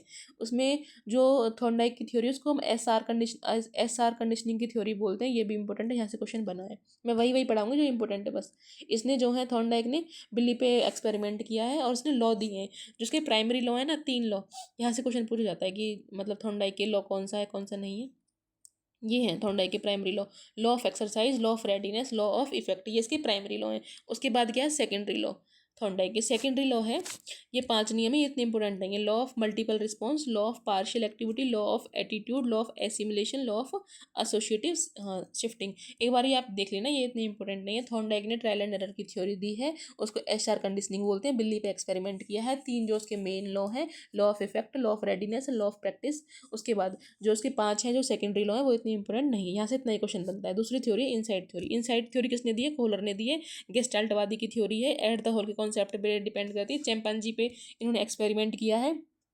उसके बाद इसमें सूझबूझ का सिद्धांत है, यानी कि हम किसी प्रॉब्लम के बारे में सोचते रहते हैं, एकदम हमें आइडिया आ जाता है, कोई दिमाग की बत्ती जल जाती है हमारी, तो वो दिमाग की बत्ती जलना ही इनसाइट की थ्योरी है, ठीक है। नेक्स्ट है, यहाँ से इतने क्वेश्चन बनता है। ये पूछ सकते हैं गेस्टाल्टवादी कौन है, Kohler, Koffka, Wertheimer, Kurt Lewin क्या है, हमारे गेस्टाल्टवादी है, ठीक है। ये बड़े बच्चों के लिए उपयोगी है या फिर प्रॉब्लम सॉल्विंग में रिसर्च में उपयोगी है ये वाली थ्योरी। नेक्स्ट है जो हमारी पहली थी ट्रायल एंड एरर, वो छोटे बच्चों के लिए एप्लीकेबल है। नेक्स्ट है सोशल लर्निंग की थ्योरी। सोशल लर्निंग की थ्योरी जो है बेंडुरा ने दी है। बेंडुरा ने अपनी बोबोडॉल पर एक्सपेरिमेंट किया है, मतलब इसको एक तरह से हमें ऐसे थ्योरी की फॉर्म में समझ सकते हैं कि बेंडुरा की जो डॉल है वो उसकी पिटाई करता है, तो जो बच्चे हैं उसको देख रहे हैं, बच्चे उसको देख के सीख रहे हैं कि अगर ये इसकी पिटाई कर रहा है तो उसके पीछे क्या रीज़न है, मतलब उसने कुछ गलत किया होगा। तो वहाँ से उन्हें सीखने को मिला कि अगर हम कुछ गलत करेंगे तो हमारी पिटाई होगी। तो ये क्या सोशल लर्निंग की थ्योरी लाइव मॉडल है। इसमें हम सिम्बॉलिक मॉडल पे बेस करते हैं। बेंडुरा ने दिया ऑब्जर्वेशन लर्निंग है, इमिटेशन है, मॉडलिंग है। इसमें जो सोशल लर्निंग की स्टेज है ना वो इंपॉर्टेंट है। यहाँ से क्वेश्चन बनता है attention, retention, representation and incentive, ठीक है। अटेंशन, रिटेंशन, और इसको हम बोलते हैं तीसरी वाली को रिप्रोडक्शन एंड मोटिवेशन, ये भी है, ये भी बोल सकते हैं। नेक्स्ट है ओपरेंट कंडीशनिंग। ओपरेंट कंडीशनिंग हमारी स्किनर ने दी, ये जो है थॉर्नडाइक के अपोजिट है। थॉर्नडाइक की तो थी एसआर कंडीशनिंग, स्किनर की है आरएस कंडीशनिंग, ठीक है। आरएस कंडीशनिंग सिद्धांत है, यहाँ से इतना ही बनेगा। उसके बाद ब्लैक बॉक्स थ्योरी बोलते हैं इसे, स्किनर ने दी है, चूहे पर कबूतर पर एक्सपेरिमेंट किया है। उसके बाद इसने वर्ड दिया शेपिंग, रेनफोर्समेंट की बात करिए, रेनफोर्समेंट के बारे में पढ़ेंगे हम स्किनर के। ये रहा। रेनफोर्समेंट के बारे में बात करिए उसने। रेनफोर्समेंट का जो सिद्धांत है वो तो क्लार्क हल ने दिया है, बट स्किनर ने जो है रेनफोर्समेंट की बात करी है। मतलब रेनफोर्समेंट कैसे होता है? रेनफोर्समेंट होता है किसी हमें कोई अपना रिस्पॉन्स बढ़ाना है तो उसको बढ़ाने के लिए एक तरह के लालच बोल सकते हैं, एक तरह का वो बोल सकते हैं कि रिवार्ड टाइप में। ये पॉजिटिव रेनफोर्समेंट होता है, नेगेटिव रेनफोर्समेंट होता है। पॉजिटिव रेनफोर्समेंट का मतलब है ऐसा रेनफोर्समेंट जो हमारे डिजायर्ड रिस्पॉन्स को बढ़ा रहा है, और ये क्या है? डिजायर रिस्पॉन्स को घटा रहा है। पॉजिटिव रेनफोर्समेंट और नेगेटिव रेनफोर्समेंट, ठीक है। नेक्स्ट है रेनफोर्समेंट किस तरह का होता है? एक होता है कॉन्टिन्यूअस, यानी कि लगातार रेनफोर्समेंट दिए जा रहे हो। एक है यानी कि आप किसी इंटरवल में रेनफोर्समेंट दिए रहे हो। लगातार रेनफोर्समेंट से आप ये समझ सकते हो, अगर आप क्लास में कोई टॉपिक समझा रहे हो और उस बीच में आप डिस्कशन कर रहे हो, किसी बच्चे से आप उठा के पूछ रहे हो कि भाई जैसे कि मान के चलो आपने पूछा भारत की राजधानी क्या है, उसने बोला दिल्ली, आप बोल रहे हो शाबाश, ठीक है। अगेन आपने कोई क्वेश्चन पूछा, उसने फिर बोल दिया, आपने फिर बोला शाबाश। मतलब जो भी आप वो आंसर दे रहा है, आप हर एक आंसर पे शाबाश बोल रहे हो, तो ये क्या होगा? Continuous reinforcement. उसके बाद आंशिक रेनफोर्समेंट का मतलब है कि आप उसे कभी कभी शाबाश बोल रहे हो, कभी कभी ऐसे ही चल ठीक है। अगर आप बार बार शाबाश बोलोगे तो बच्चे को ऐसा लगेगा ये तो मतलब बोरिंग टाइप में फील होगा। तो हमें कैसा देना चाहिए? हमें इंटरवल रेनफोर्समेंट देना चाहिए। नेक्स्ट थ्योरी है हमारी कॉन्टीन्यूटी थ्योरी है, गुथरी ने दी है। बस इसमें क्या देखना है? साइन, मतलब ये हमें यहाँ से पूछ जाता है कि जो कॉन्टीन्यूटी की थ्योरी वो किसने दी है? वो गुथरी ने दी है। सिर्फ इतना ही है इसमें इंपॉर्टेंट। नेक्स्ट है हमारा कोट-इलेवन, ये है साइन थ्योरी और latent theory. Sign theory latent theory किसने दी? टोलमैन ने दी है। यहाँ सिर्फ यही क्वेश्चन बनता है। उसके बाद जो गुथरी की थ्योरी है उसने जो तीन उसकी लॉ है वो है law of contiguity, law of one trial, law of reinforcement. हालांकि इतने इंपॉर्टेंट नहीं है, ये पूछ सकते हैं कि जो कॉन्टिग्यूटी की जो थ्योरी है वो किसने दी है? वो गुथरी ने दी है। उसके बाद साइन लर्निंग और लेटेंट लर्निंग किसने दी? टोलमैन ने दी है, ठीक है। नेक्स्ट है हमारा क्लासिकल कंडीशनिंग। क्लासिकल कंडीशनिंग किसने दी है? पेवलोव ने दी है। पेवलोव ने दी क्लासिकल कंडीशनिंग, ये एस टाइप की है। और जो ये है ना पेवलोव की थ्योरी, ये किस पे बेस करती है? ये है हमारी कंडीशनिंग, रिकंडीशनिंग, अनकंडीशनिंग, इन सब पे बेस्ड है। आदत निर्माण में हेल्पफुल है, हैबिट फॉर्मेशन में। नेक्स्ट है हमारा भाषा और गणित सीखने के लिए इंपॉर्टेंट है। इसमें जो टर्म दी हुई है जैसे एक्सटिंक्शन है, डिस्क्रिमिनेशन है, एक्विजिशन, स्पॉन्टेनियस रिकवरी है, ये इसकी टर्म पूछ जाते हैं कि ये किसने दिए? स्किनर ने दिए, पेवलव ने दिए। देखो जो पेवलव है उसने दिए हैं discrimination, acquisition, spontaneous recovery, generalisation, ये सारे टर्म किसने दिए? स्किनर ने दिए। पेवलव ने दिया। स्किनर ने क्या दिया? स्किनर ने दिया रेनफोर्समेंट। रेनफोर्समेंट और कंडीशनिंग, स्कैफोल्डिंग, शेपिंग, ये सारी जो चीज़ें हैं ये उसने दी हैं स्किनर ने, ठीक है। उसके बाद कार्ल्स रोजर्स। कार्ल्स रोजर का है रेनफोर्समेंट थ्योरी। रेनफोर्समेंट थ्योरी किसने दी है? क्लार्क हल ने दी है। बस इतना ही यहाँ से याद करना है। उसके बाद नीड, ड्राइव, एक्टिविटी एंड गोल, ये तो ठीक है। जो लाइफ स्पेस थ्योरी है, स्पेस थ्योरी किसने दी है? कोट लेवन ने दी है। यहाँ से क्वेश्चन पूछा जाता है स्पेस थ्योरी किसने दी है? कोट लेवन ने दी है ये, ठीक है। नेक्स्ट है, ये भी इतना इंपॉर्टेंट नहीं है। नेक्स्ट अभी हम देखते हैं, हाँ, लर्निंग कर्व। लर्निंग कर्व देख लीजिए आप। लर्निंग कर्व कितने तरह के होते हैं? पहला कर्व होता है इस तरह का, यानी कि जितना आप सीख रहे हो उतना ही आपका रिस्पॉन्स दिख रहा है। ये जो कर्व है ये स्ट्रेट लाइन कर्व है, ठीक है। आइडियलिस्टिक कर्व बोलते हैं। उसके बाद डिक्रीजिंग कर्व। डिक्रीजिंग कर्व का मतलब है इस तरह कर्व बनेगा, यानी कि आपकी लर्निंग जो कम हो रही है, सीखने की गति प्रारंभ में ज़्यादा होती है फिर धीरे कम हो जाती है। उसके बाद है इंक्रीजिंग कर्व। इंक्रीजिंग कर्व का मतलब है आपकी लर्निंग बढ़ रही है, बढ़ रही है, बढ़ रही है, पैराबोलिक कर्व है ये, ठीक है। एक होता है इसमें लर्निंग प्लेटो। ऐसे शेप का मतलब है कभी कभी आपकी लर्निंग कम हो रही है, कभी बढ़ रही है, कभी लर्निंग, यही एक प्रैक्टिकल सिचुएशन है कि लर्निंग हमेशा एक स्पीड में नहीं होती, हमेशा घटती नहीं रहती, हमेशा बढ़ती नहीं रहती, हमेशा सीधी नहीं चलती। ये एस टाइप का जो कर्व है प्रैक्टिकल कर्व है हमारा। नेक्स्ट है टीचिंग मेथड्स। ये देख लीजिए आप, टीचिंग मेथड डायरेक्ट क्वेश्चन बन जाता है। किंडरगार्टन किसने दिया है? फ्रेडरिक फ्रोबेल ने दिया। सोशियोमेट्री किसने दिया है? जेल मोरो ने दिया, इंपॉर्टेंट है। मॉन्टेसरी ने दिया। बेसिक एजुकेशन गांधी ने दिया। क्वेश्चन आर्ट जो है सुकरात ने दिया। मैक्रो टीचिंग दिया रॉबर्ट बुश ने दिया है। प्रोजेक्ट मेथड दिया है विलियम किलपैट्रिक ने, ठीक है। प्लेवे दिया है हमारा कोल्डवेल कुका ने। उसके बाद प्रैक्टिकल मेथड दिया विलियम वुड ने, क्योंकि इसने लैब भी डेवलप की थी लिपजिंग शहर में, ठीक है, विलियम वुड ने। उसके बाद है schools of psychology. Schools of psychology से क्वेश्चन बनता है स्ट्रक्चरलिज्म का जो है जनक कौन है? रचनावाद का जनक है विलियम वुंड। बस इतना ही है यहाँ से। उसके बाद जो है फंक्शनलिज्म, फंक्शनलिज्म का जो प्रकार्यवाद का कौन है? विलियम जेम्स है, ठीक है। बिहेवियरलिज्म का कौन है? वाटसन है, गुथरी है, हल है, स्किनर है, पेवलव, थॉर्नडाइक है। उसके बाद कॉग्निटिव डेवलपमेंट का कौन है? कॉग्निटिव जो संज्ञानवादी है वो कौन कौन है? वो है हमारा जीन पियाजे है, वाइगोत्स्की है, ब्रूनर है। ह्यूमनिस्टिक कौन है? मानवतावादी कौन है? इब्राहिम मैस्लो है, कार्ल रोजर्स है। गेस्टाल्टवादी है कोलर कोफ्तावर्दी, मरकुट लेविन, ठीक है। उसके बाद है संयोजनवादी कौन है, मैकडूगल है, विलियम मैकडूगल संयोजनवादी है। मनोविश्लेषणवादी साइक्लो एनालिटिक की थ्योरी किसने दी है, जॉन लॉक ने, फ्रॉइड ने दी है। सहचर्यवाद किसने दिया, जॉन लॉक ने दिया है। उसके बाद है लर्निंग प्लेटू, जैसे अभी लर्निंग कर्व बोलते हैं, ऐसे एक लर्निंग प्लेटू टर्म होती है। लर्निंग प्लेटू का मतलब होता है कि जो लर्निंग है हमारी एक स्टेज के बाद रुक जाती है।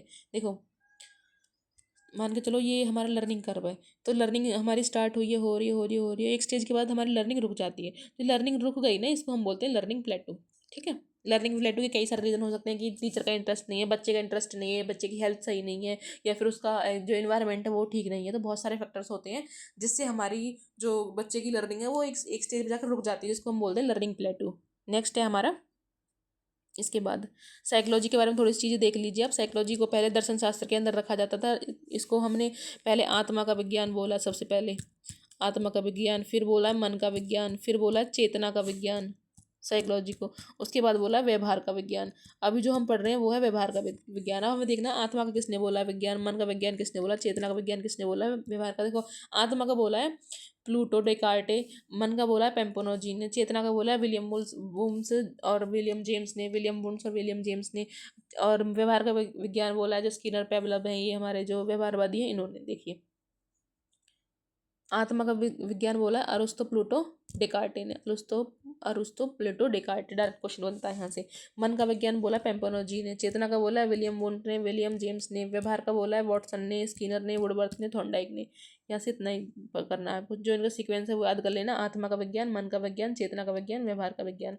फादर ऑफ साइकोलॉजी के फादर कौन है, अरस्तु हैं। उसके बाद वास्तविक साइकोलॉजी यानी कि रियल साइकोलॉजी के कौन है, विलियम वुंट है। विलियम वुंट ने क्या एक लैब डेवलप की थी। उसके बाद जो प्रैक्टिकल साइकोलॉजी है उसका भी कौन है, विलियम वुंट है। और जो एजुकेशनल साइकोलॉजी है उसका कौन है, थॉर्नडाइक है उसका। ये ना फादर ऑफ एजुकेशनल साइकोलॉजी कौन है, थॉर्नडाइक है। नेक्स्ट टॉपिक है हमारा, एक सेकेंड, इंटेलिजेंस है। ये भी इंपॉर्टेंट टॉपिक फ्रेंड्स। हमारा लर्निंग हो गया है, लर्निंग का रिवीजन हो गया, CD चाइल्ड डेवलपमेंट का रिवीजन हो गया। अब है हमारा इंटेलिजेंस। इंटेलिजेंस में कोई पहला काम किया, किसने किया, बिने ने किया है सबसे पहले। ठीक है। तो हमें क्या करना है, बिने का नाम याद रखना सबसे पहले। जो हमारी इंटेलिजेंस की थ्योरी है वो देख लेते हैं हम जल्दी जल्दी।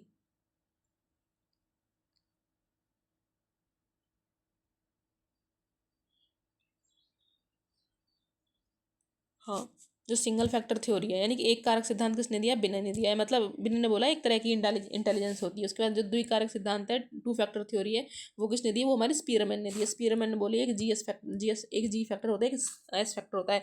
जी फैक्टर का मतलब जनरल फैक्टर जो सभी के अंदर होता है। दूसरा एस फैक्टर, एस फैक्टर का मतलब स्पेसिफिक फैक्टर जो किसी स्पेसिफिक स्किल के लिए होता है, या फिर अगर उसका इन्वायरमेंट वगैरह उसे अच्छा मिला है तो कोई उसमें स्पेसिफिक एबिलिटी डेवलप हो गई है, तो वो क्या स्पेसिफिक फैक्टर है, सभी में नहीं होता, ये किसी किसी में होता है, पर जनरल फैक्टर सभी में होता है। तो होगी सिंगल फैक्टर थ्योरी, होगी डबल फैक्टर थ्योरी होगी। उसके बाद है try factor theory. Try factor theory किसने दी है, स्पीयरमैन ने दी है। स्पीयरमैन ने बोला है कि एक हमारा सामान्य फैक्टर होता है, एक विशिष्ट फैक्टर होता है, उसके बाद एक सामूहिक होता है। इसने एक सामूहिक भी ऐड कर दिया है। उसके बाद तरल और ठोस का सिद्धांत किसने दिया, RB कैटल ने दिया है। फ्रेंड जो एचटेट की डिमांड है ना वो बहुत फैक्चुअल डिमांड है, वो फैक्ट्स से रिलेटेड क्वेश्चन पूछता है, ये किसने दिया, ये किसने दिया, तो हमें बहुत ज़्यादा याद करना होता है इसमें। नेक्स्ट है हमारा सिंबॉलिक इंटेलिजेंस, थॉमसन ने दिए थे सिंबॉलिक जो इंटेलिजेंस है। उसके बाद group factor theory, group factor theory आप देख लीजिए। ग्रुप फैक्टर थ्योरी किसने दी है, ये दी है हमारी थर्स्टन ने। इसने बोली 7 जो है मेंटल एबिलिटीज़ होती हैं, प्राइमरी मेंटल एबिलिटीज़ होती हैं, PM में होती हैं। इसको मैंने याद किया है, MR NPS VW, MR NPS VW।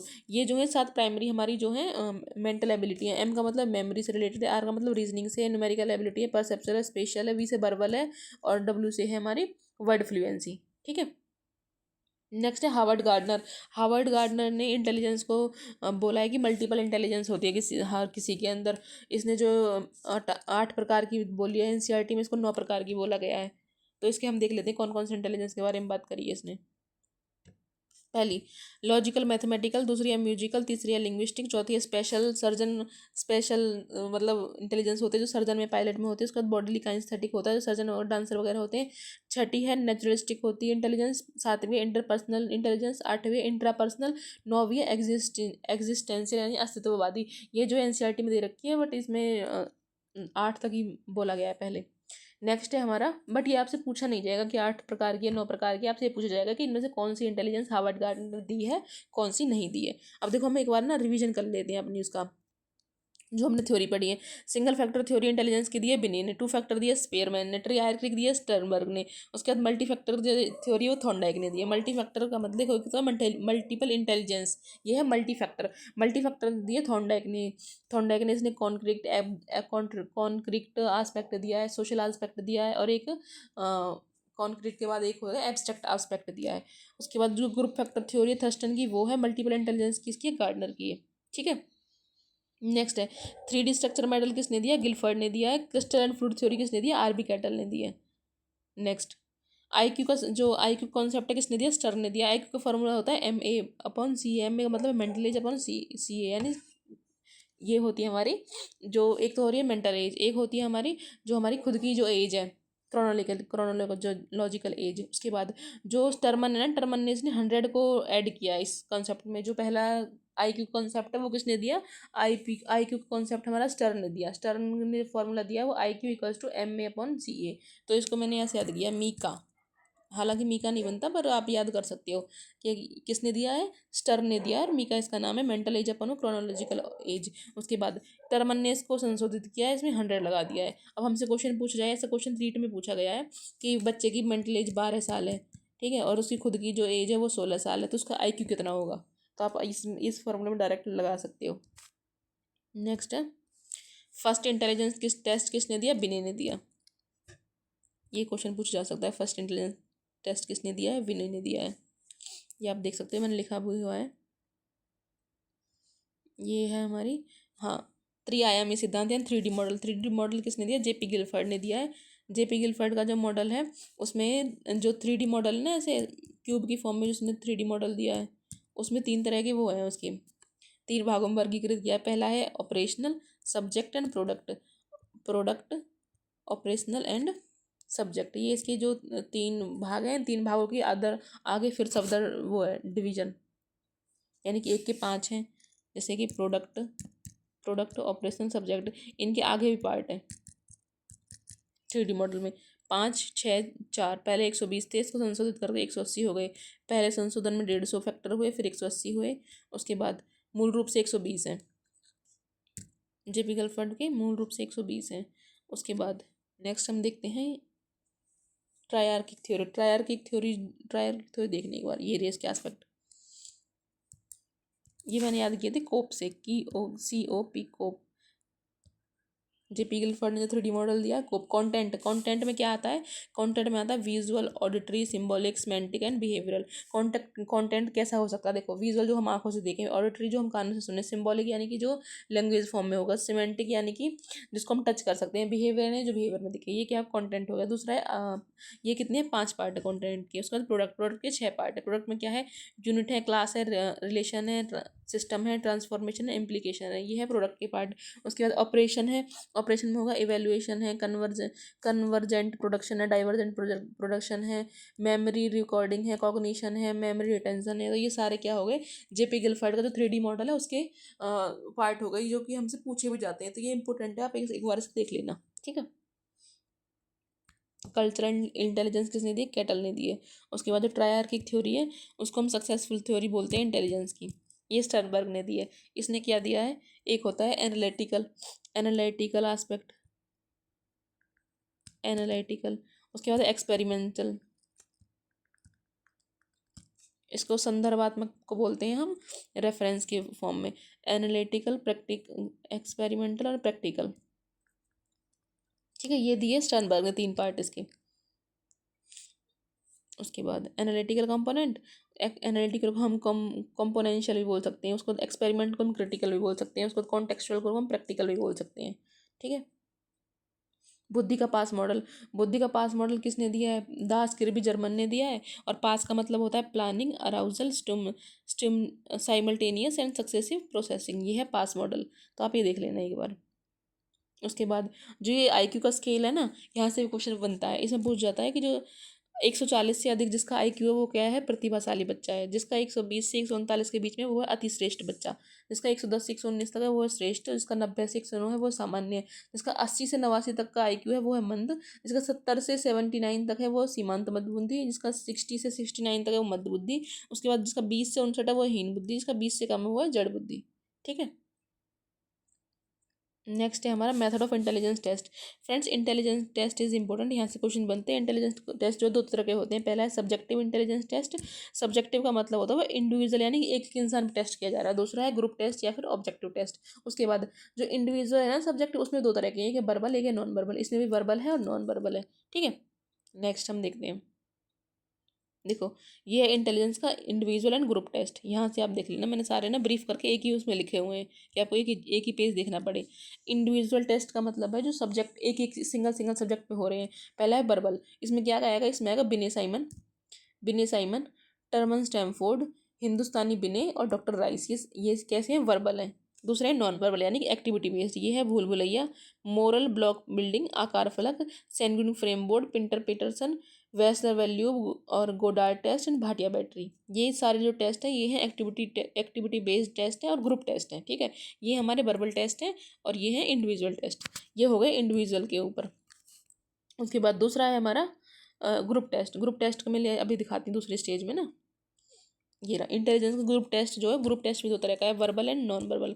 Verbal में क्या है, जलोटा टेस्ट है, सोनलाल भाटिया है, लज्जा शंकर झा है। इसमें नॉन वर्बल में army beta test, Chicago test, Raven's progressive test. तो आप ये याद कर लेना, यहाँ से डायरेक्ट क्वेश्चन बनता है। इसमें आर्मी अल्फा है, नौसेना का सामान्य वर्गीकरण है, पिएजेंस अवैचिक टेस्ट है, डियर वंस ग्रुप टेस्ट है, कैटल्स कल्चर टेस्ट है, ठीक है। ये सारे मैंने आपको करवा दिए हैं एक ही उसमें। उसके बाद जो परफॉर्मेंस टेस्ट है, ब्लॉक डिज़ाइन टेस्ट है। परफॉर्मेंस टेस्ट के अंदर क्या आएगा, ब्लॉक डिज़ाइन टेस्ट आएगा, क्यूब कंस्ट्रक्शन आएगा, अलेक्जेंडर का जो टेस्ट है वो आएगा। उसके बाद जो इमोशनल इंटेलिजेंस, यहाँ से क्वेश्चन बनाए किसने दिए, ये मेयर एंड पेल्वो ने, पीटर ने दिया है, ठीक है। उसके बाद नेक्स्ट है हमारा, नेक्स्ट देखते हैं, नेक्स्ट टॉपिक है मोटिवेशन। मोटिवेशन जो शब्द है ना उसका मतलब है मूव करना या फिर गति करना। इसकी जो मोटिव्स है ना दो तरह के होते हैं, एक तो होता है बाय बर्थ, एक होता है एक्वायर्ड। यहाँ से मोटिव से क्वेश्चन पूछा गया कि मोटिव्स जो हैं बाय बर्थ कौन से होते हैं, एक्वायर्ड कौन से होते हैं। देखो जो बाय बर्थ मोटिव्स होते हैं भूख प्यास नींद काम विश्राम आदि है। जो अर्जित अभिप्रेरक होते हैं यानी इनेट होते हैं वो होते हैं सामाजिक नाम प्रशंसा रुचि आदि। ये सारे क्या है, इनेट वो है एक्वायर्ड। नेक्स्ट है जो अब मोटिवेशन साइकिल है ना उसके लिए पूछा है। तो मोटिवेशन साइकिल क्या होता है, need drive incentive and goals. Need drive incentive and goals, जिसको नीड होगी उसी के अंदर ड्राइव आएगी, ड्राइव से उसको इंसेंटिव मिलेगा, इंसेंटिव से वो अपने गोल पे पहुंच जाएगा। तो ये क्या है, मोटिवेशन साइकिल है। नेक्स्ट हम देखते हैं, एक है ये एनडीए गार, ये मैंने से याद किया। और need drive arousal goal oriented achievement and reduction arousal. अगर मोटिवेशन साइकिल पहला वाला नहीं पूछा गया, पहला वाला है नीड ड्राइव इंसेंटिव गोल, अगर वो नहीं पूछा गया तो ये होगा need drive arousal goal oriented achievement and reduction. ये भी मोटिवेशन साइकिल ही है। नेक्स्ट है हमारा साइकोएनालिटिक, जो सिगमंड फ्राइड ने दिया। सिगमंड फ्राइड ने बोला है कि दो तरह की प्रवृत्ति होती हैं, एक होती है एरोस यानी जीवन संबंधित, एक होती है थेंटोस यानी कि जीवन को खत्म करने संबंधित, मृत्यु संबंधित। एक सेकंड फ्रेंड्स, सॉरी एक सेकंड।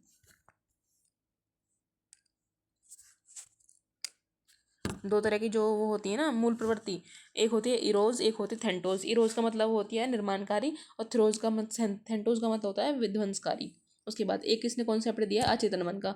अचेतन मन है अनकॉन्शियस माइंड। अनकॉन्शियस माइंड के बारे में हम देखते हैं अभी। जो बेसिक इंस्टिंक्ट है मैकडोवेल की, यहाँ से क्वेश्चन बनता है। मैंने वही वही टॉपिक ऐड किए फ्रेंड, जहाँ से क्वेश्चन बनता है। देखो ये बेसिक इंस्टिंक्ट यानी कि एक हमारी प्रवृत्ति होगी और प्रवृत्ति के साथ एक हमारा इमोशन एसोसिएट होगा। जैसे एस्पेक्ट की एक्सेप्ट, एक्सेप्ट का मतलब भागना, एक्सेप्ट का जो हमारा इमोशन है वो फियर। उसके बाद कॉम्बैट का है एंगर, पेरेंटल का है टेंडर इमोशन, अपील का है डिस्ट्रेस, सेक्स का है लस्ट, क्यूरियोसिटी का है वंडर, सेल्फ अजर्शन का है feeling of superiority, self amusement का है फीलिंग ऑफ सब्जेक्शन। ठीक है, ये आप याद कर लें, डायरेक्ट यहाँ से क्वेश्चन आता है। नेक्स्ट है ग्री गवर्नेंस का है लॉरेनलेस, फुल फूड सीकिंग का है एप्टिटाइट, एक्विजिशन का है फीलिंग ऑफ ऑनरशिप, कंस्ट्रक्शन का है फीलिंग ऑफ क्रिएशन, लाफ्टर का है अम्यूजमेंट, रिपल्सन का है डिसगस्ट। ये हो गए 14 हमारे मूल प्रवृत्तियाँ। ठीक है फ्रेंड्स।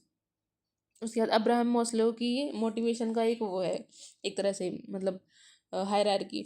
इसमें क्या याद करना है हमें, करना है जो इसके जो इसने हायरार्की दी है ना, इसके 5 लेवल है। पहली है साइकोफिजिकल नीड्स, साइकोफिजिकल नीड्स हैं। दूसरी है सेफ्टी, तीसरी है लव एंड बिलोंगिंगनेस, चौथी है सेल्फ एस्टीम, पांचवी सेल्फ एक्चुअलाइजेशन। ये जो है ये हायरार्की याद कर लेनी है हमें अब्राहम मैस्लो की। नेक्स्ट हम देखते हैं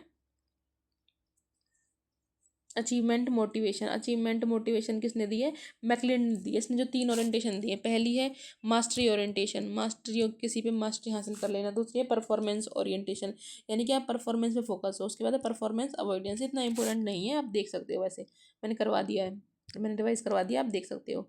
नेक्स्ट है इसका ब्रॉन फ्रेन ब्रॉनर का इकोलॉजिकल मॉडल। यहाँ से एक क्वेश्चन बनता है, इसमें आपको इसकी स्टेज याद करनी है।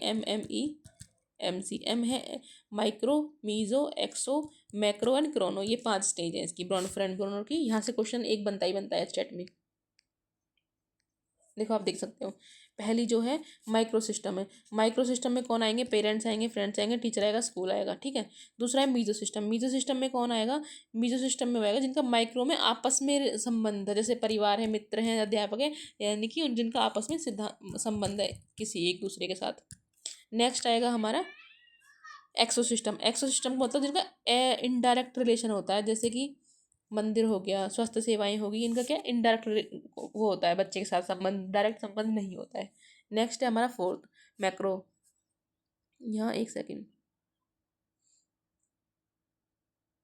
चलो कोई नहीं। फोर्थ है हमारा मैक्रो। मैक्रो मतलब जो हमारे कल्चर नॉर्म्स वगैरह हैं वो सारी। और लास्ट है क्रोनोलॉजिकल। क्रोनोलॉजिकल का नहीं ज़्यादा इंपॉर्टेंट यूज़ है नहीं, ठीक है। नेक्स्ट हम देखते हैं पर्सनैलिटी। पर्सनैलिटी किससे लिया? पर्सोना शब्द से लिया, जिसका मतलब होता है एक तरह से मुखौटा। पर्सनैलिटी को कौन से करेक्टर जो हैं वो हमारे इफेक्ट करेंगे? ये करेंगे heredity, environment, biological factors, physical structure, mental ability, ये सारे क्या हैं? ऐसे फैक्टर्स हैं जो पर्सनैलिटी को इफेक्ट करेंगे। देखिए यहाँ से देखिए, जो पर्सनैलिटी की थ्योरी है ना वो इंपॉर्टेंट है। पर्सनैलिटी की थ्योरी जुंग के अकॉर्डिंग हमें याद करनी है, direct to the point. Jung ने पर्सनैलिटी कितने भाग में बताया? जुंग ने बोला 3 तरह की पर्सनैलिटी होती है। इंट्रोवर्ट जो बहुत कम बोलते हैं, एक्सट्रोवर्ट यानी कि जो सोशल होते हैं थोड़े, एम्बीवर्ट यानी कि इनका मिक्स मैच, ठीक है। जुंग के अकॉर्डिंग 3 तरह की वो है पर्सनैलिटी। उसके बाद है आई जैंग के अकॉर्डिंग 4 तरह की है। इंट्रोवर्ट ही है, एक्सट्रोवर्ट है, उसके बाद इंट्रोवर्ट और एक्सट्रोवर्ट ये हो गई। उसके बाद न्यूरोटिज्म, उसके बाद है साइकोटिज्म। न्यूरोटिज्म का मतलब स्वयं के विरोधी होते हैं, और ये होता है समाज विरोधी। न्यूरोटिक एंड साइकोटिक, ये है न्यूरोटिक एंड साइकोटिक। पहली है जुंग के अकॉर्डिंग है 3 तरह की, यानी कि इंट्रोवर्ट, एक्सट्रोवर्ट और एम्बीवर्ट, ठीक है। आईजैंग के अकॉर्डिंग है 4 तरह की, introvert, extrovert, neurotic and psychotic. ये होगी जुंग और आईजैंग के अकॉर्डिंग पर्सनैलिटी टाइप। उसके बाद है नेक्स्ट हमारा क्रैशमर। क्रैशमर ने बोला शारीरिक क्षमता के अकॉर्डिंग। क्रैशनर ने बोला 4 तरह की, क्रैशनर के अकॉर्डिंग 4 तरह की होती है। एस्थेनिक, एथलेटिक, उसके बाद है picnic and dysplastic. Picnic and dysplastic. Friend जो इसने पर्सनैलिटी कैरेक्टरिस्टिक बताई है ना, जो एस्थेनिक होंगे, जो एस्थेनिक पर्सनैलिटी के लोग होंगे वो कैसे होंगे? कमजोर होंगे, चिड़चिड़े होंगे और निराशावादी होंगे। जो एथलेटिक पर्सनैलिटी के लोग होंगे वो कैसे होंगे? हष्टपुष्ट होंगे, लंबे चौड़े होंगे। पिकनिक पर्सनैलिटी के लोग गोल मटोल होंगे। और डिस्प्लास्टिक के जो होंगे इन सबका मिक्सचर होंगे, ठीक है। नेक्स्ट हमारी शेल्डन। शेल्डन के अकॉर्डिंग क्या है? एंडोमॉर्फिक। एंडोमॉर्फिक है पहली। एंडोमॉर्फिक के लिए इसने बोला है 711, ये कोड याद करना है एंडोमॉर्फिक के अकॉर्डिंग, ठीक है। यहाँ से क्वेश्चन आया है। दूसरा है मेजोमॉर्फिक। मेजोमॉर्फिक जो है, मेजोमॉर्फिक के लिए क्वेश्चन है, कोड है 171। देखो एंडोमॉर्फिक के लिए 7 आगे है, फिर 11 है। उसके बाद मीजोमॉर्फिक के लिए 17 जो है बीच में है हमारा, ठीक है। एक्टोमॉर्फिक के लिए हमारा 7 जो लास्ट में। ये कोड याद कर लेना। ये किसने दिए? ये हमारी शेल्डन ने दिए।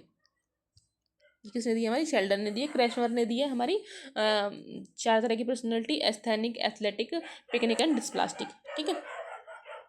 ये हो गया, ये मैंने यहाँ देखो आपको करवा भी रखी है। जुंग के अकॉर्डिंग, आईजैंग के अकॉर्डिंग, शेल्डन के अकॉर्डिंग, क्रैशमर के अकॉर्डिंग, ये रिवाइज भी कर रखी है। नेक्स्ट है, ये इतनी इंपॉर्टेंट नहीं है। स्प्रेंजर की देख सकते हो आप। स्प्रेंजर ने 7 टाइप्स की पर्सनैलिटी, 6 टाइप की पर्सनैलिटी बताई है। एक थियोरटिकल है, इकोनॉमिक है, थियोरटिकल है, इकोनॉमिक है, एस्थेटिक है। वो है एस्थेटिक नहीं था, वो जो पहला था ना वो एस्थेटिक नहीं था, वो एस्थेनिक था। ये है एस्थेटिक। उसके बाद है सोशल, पॉलिटिकल एंड रिलीजियस, ठीक है। नेक्स्ट है हमारा, ये भी इतनी इंपॉर्टेंट नहीं है थ्योरी इसकी। जो इंपॉर्टेंट होगा ना मैं बता दूंगी, आप ये एक बार PDF सारी रिवाइज कर लेना। हाँ, थ्योरी ऑफ पर्सनैलिटी, जो ट्रेड थ्योरी है ना वहाँ से क्वेश्चन पूछा गया है।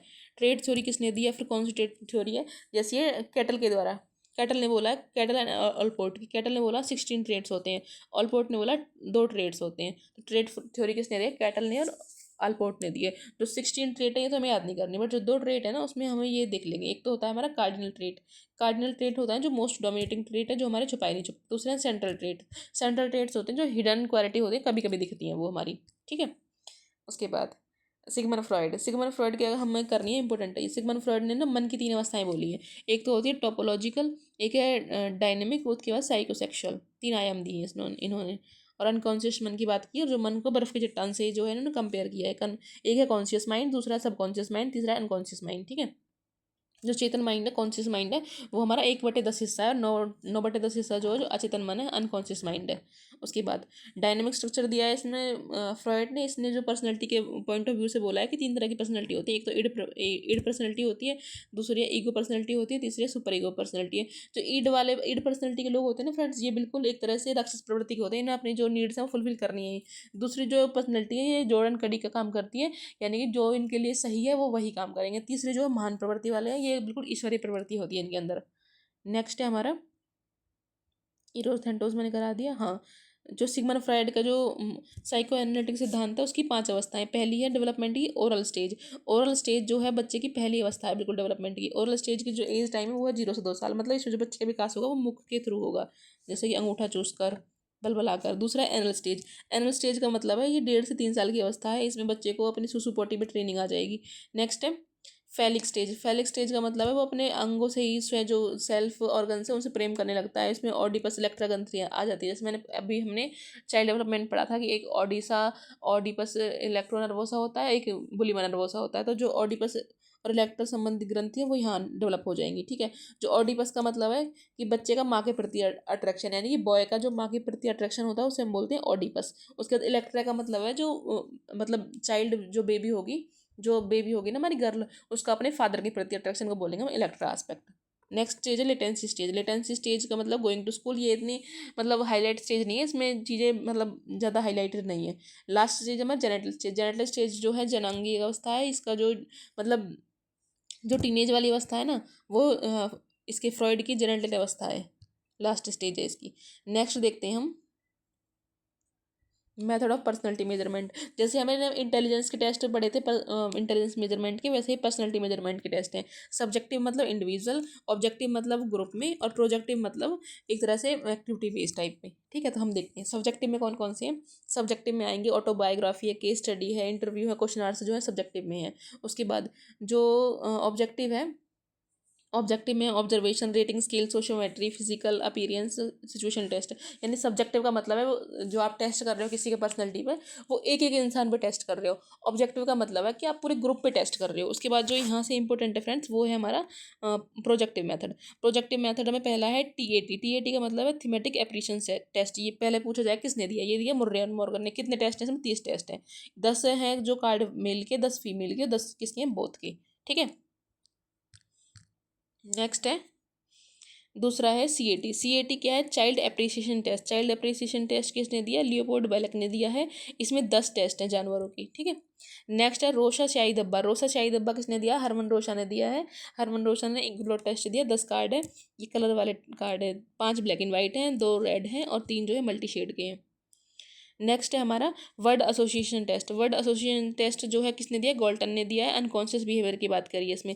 सेंटेंस कंप्लीशन किसने दिया? पाइनर एंड टेंडलर ने दिया। ये फ्रेंड्स ये पीछे वाले इतने इंपॉर्टेंट नहीं है जितने पहले 3 है ना। TAT थीमेटिक एप्रिसिएशन टेस्ट किसने दिया है? मुर्रे एंड मॉर्गन ने दिया है। और लियोपोल्ड बॉलक ने क्या दिया है? CAT दिया, चाइल्ड एप्रिसिएशन टेस्ट दिया। रोशा साई धब्बा किसने दिया है? उस हरमन रोशा ने दिया है। 3 बहुत इंपॉर्टेंट है।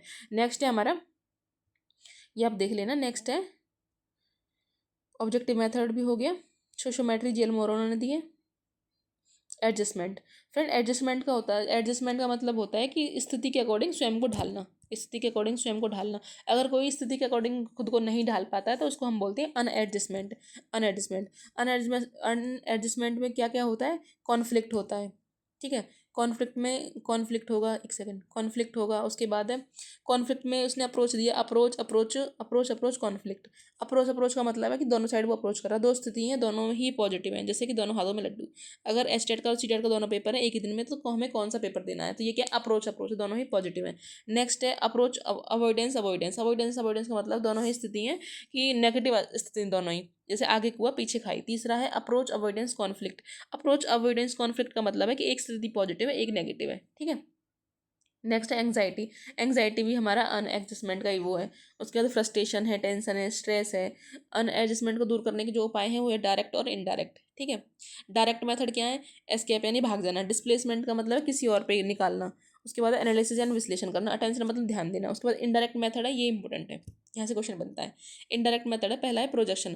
प्रोजेक्शन का मतलब है किसी के ऊपर थोप देना, अपनी असफलता का दोष किसी के ऊपर थोप देना। दूसरा है रिप्रेशन। रिप्रेशन का मतलब दबाना, अपनी इच्छा पूर्ति नहीं हुई तो अपनी इच्छाओं को दबा लेना।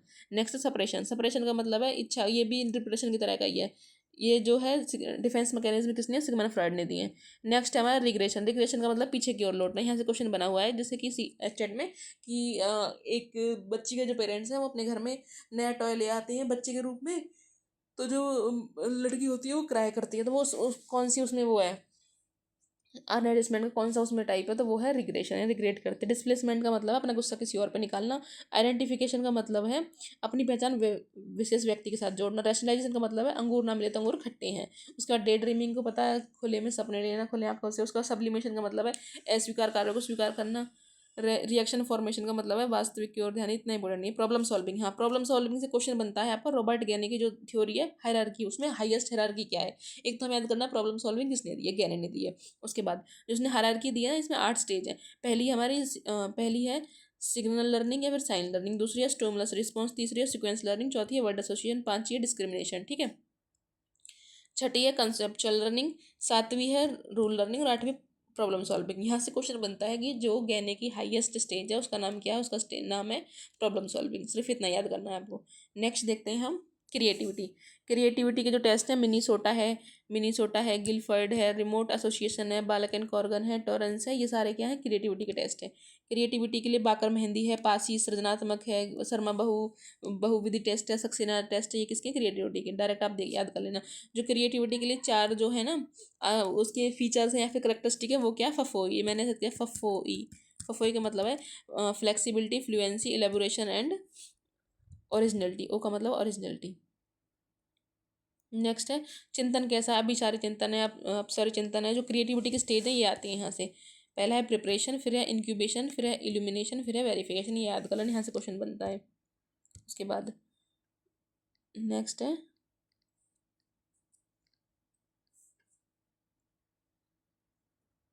ये मैंने आपको टेस्ट बता दिए हैं। ठीक है, फिर हमारा मेमोरी। मेमोरी में है अनकॉन मेमोरी में जो मेमोरी के टाइप्स हैं वो आप मैं बता देती हूँ, हालांकि इतनी इंपॉर्टेंट नहीं है। पहली है सेंसरी मेमोरी, दूसरी है शॉर्ट टर्म मेमोरी, फिर है लॉन्ग टर्म मेमोरी। उसके बाद है एपिसोडिक एंड सिमेंटिक। यहाँ से क्वेश्चन बना हुआ है कि एपिसोडिक मेमोरी से कि एक बच्चे ने सुबह से उठ के क्या किया तो वो उसको किस फॉर्म में बता रहा है, ये क्या है? एपिसोडिक मेमोरी है। उसके बाद फ्लैशबल्ब मेमोरी है, एक्टिव मेमोरी, पैसिव मेमोरी है, लॉजिकल मेमोरी है। ठीक है, यहाँ से क्वेश्चन बनता है। सीक्वेंस ऑफ मेमोरी याद कर लेना, ये इतना इंपॉर्टेंट नहीं है, जहाँ इंपॉर्टेंट होगा मैं बता दूंगी आपको। स्टेप्स ऑफ लर्निंग है, ये देख लेना। पहले क्या होगा? प्रॉब्लम का असेसमेंट करोगे आप, उसके बाद जो डाटा है उसको कलेक्ट करोगे, उसके बाद कंक्लूजन निकालोगे, फिर टेस्ट वेरीफाई करोगे। ठीक है, इंडिविजुअल डिफरेंस। इंडिविजुअल डिफरेंस का मतलब है कोई भी दो जो बच्चे होते हैं या फिर दो जो बड़े होते हैं वो समान नहीं होते। सबका जो डेवलपमेंट का रेट है वो अलग अलग होता है। किस पे डिपेंड करता है? ये हेरिडिटी पे, इन्वायरमेंट पे, इमोशन पे, एज पे, इंटेलिजेंस पे, हेल्थ पे। ये सारे क्या हैं? फैक्टर्स हैं। उसके बाद जो इंडिविजुअल डिफरेंस है कई तरह के होते हैं। उसमें मंदबुद्धि बालक हो सकता है, पिछड़ा बालक हो सकता है, बाल अपराधी हो सकता है, प्रतिभाशाली हो सकता है, समस्यात्मक बालक हो सकता है। ये क्या है? इंडिविजुअल डिफरेंस का टाइप है, यानी कि जो व्यक्तिगत विभिन्नता है वो कितने प्रकार की हो सकती है। उसमें पॉजिटिव भी डिफरेंसेस हो सकते हैं, नेगेटिव भी हो सकते हैं। नेक्स्ट है हमारा थिंकिंग। थिंकिंग में कौन कौन सी थिंकिंग है? परसेप्चुअल थिंकिंग है, इमेजिनेशन थिंकिंग है, इंडक्टिव थिंकिंग है।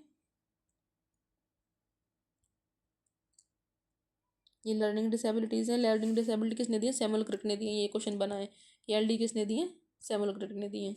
उसके बाद अधिगम संबंधी लर्निंग डिसेबिलिटी, डिसलेक्सिया, एलेक्सिया है, हाइपरलेक्सिया। हालांकि ये पीछे वाला टॉपिक इतनी इंपॉर्टेंट नहीं है, पर मैं आपको ये पीडीएफ भी शेयर कर दूंगी और एक बार यहाँ से जो इंपॉर्टेंट होगा मैं बता भी दूंगी।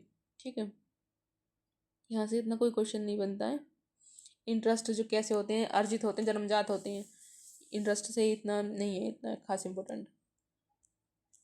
Next next aptitude. एप्टीट्यूड से क्या क्वेश्चन बनेगा? नहीं, एप्टीट्यूड से भी नहीं है। प्रॉब्लम सॉल्विंग वही ज्ञाने वाली है, ज्ञाने की जो हाईएस्ट स्टेज है। उसके बाद एनईपी। एनईपी से हालांकि क्वेश्चन नहीं बनता, पर मैंने मेरे नोट्स में थी तो मैंने आपको ऐड कर दिया, आप देख लेना। एनईपी से क्वेश्चन नहीं बनता, असेसमेंट का क्वेश्चन बनता, वो आपको बताती हूँ मेरे को। ये एनईपी हो गया, उसके बाद है असेसमेंट। भी ये ब्लूम टेक्सोनॉमी भी मेरे पास थी तो मैंने ऐड कर दिया, हालांकि ब्लूम से भी क्वेश्चन मैंने नहीं देखा है अभी। असेसमेंट का देखा जो मैं आपको बता रही हूँ।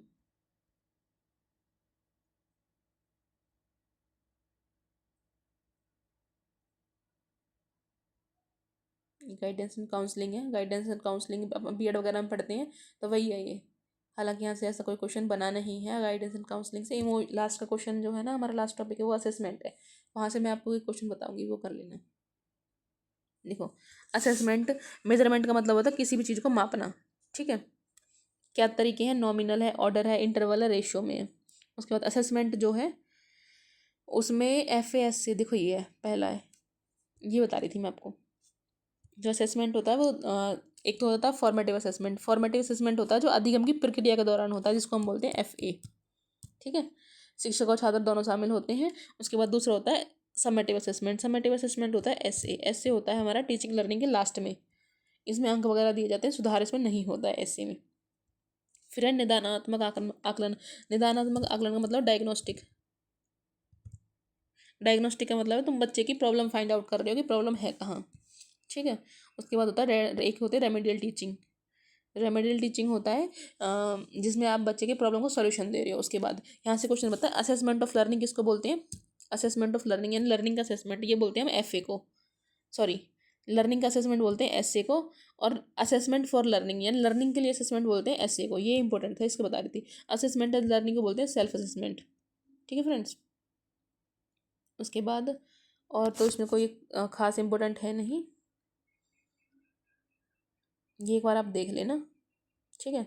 तो मेरी साइड से ये CDP का रिवीजन है एक तरह से, जो इंपॉर्टेंट टॉपिक हैं, थ्योरीज हैं, जहाँ से क्वेश्चन बन रहे हैं वो मैंने आपको बता दिया है।